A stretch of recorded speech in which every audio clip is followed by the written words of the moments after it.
Hi, it's Hans at ahappierman.com. Today's topic is live your life so you don't fear death.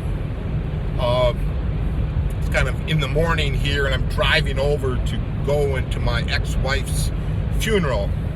My son and daughter will be there. Her family will be there. Some friends, her boyfriend, and some of my family too are going. And so it should be a kind of a nice day. It's always good to have a family get together, no matter what the circumstances are. But getting back to the topic of living your life so you don't fear death, I was just reviewing a video from Chief Tecumseh recently, and he goes, live your life so that, to paraphrase, when your time comes to die, you don't weep and wail and beg for more time to live your life in a different way. And that is an enormously powerful quote, and you should check that out. I linked to it actually on my blog post. So go to ahappierman.com blog, and it should show up in there somewhere.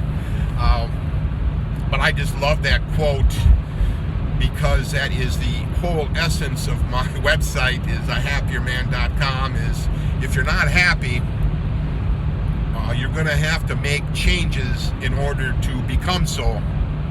And you have to go into the deep soul searching and mind work to figure out what the problem is. And then once you figure out what the problem is, then start taking action on the solving it. So getting back to the death idea, I don't think you want to come into your final days, weeks, months, days, and hours wishing you had done something differently. I think you want to go into that time as, I had a dang good life, and I had a lot of enjoyment and a lot of satisfaction, and I'm content, and I did the best I could. And when I found myself not doing the best I could, I made changes to say that I did. And I think that would be a great way for you to live with no regret, and that when your time comes, you can say, all right, I'm ready for whatever, right? Whatever comes.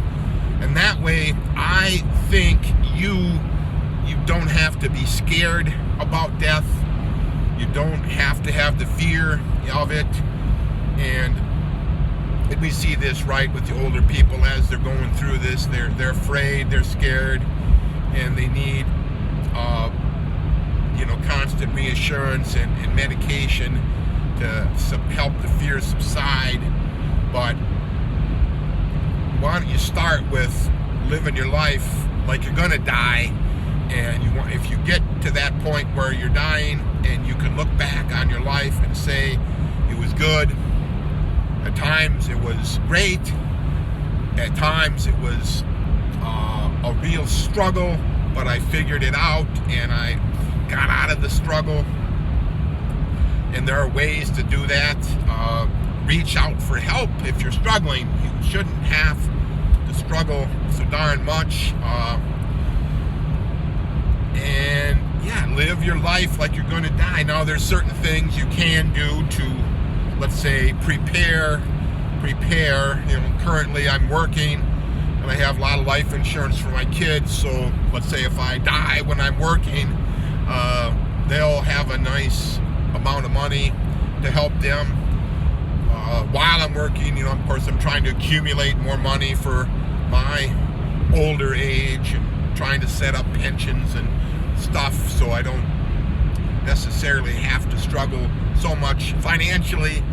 But even if you don't have any of those things in place, you can still live a life of no regrets. You can still find the beauty in the day.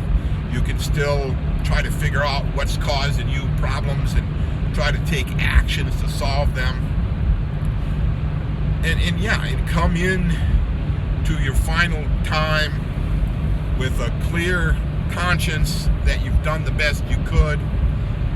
And yeah, you probably have done and did things you shouldn't have done, and you've probably not done things you shouldn't have done, and the same about saying and talking to people. But let's say if you keep your eye on the prize of what would I want for myself in the final days, and what can I start doing now in order to make that a reality for myself. And yeah, I'm kind of hoping that this is a nice, pleasant funeral. I've been to some handful of funerals in the last number of years. My uncle, he was in his 80s. A friend, he was in his 40s. My dad, who was in his 70s, and my friend's son, who was 19, which was about as sad of a situation as you can imagine it was. That was by far the toughest funeral I've ever witnessed. The other men,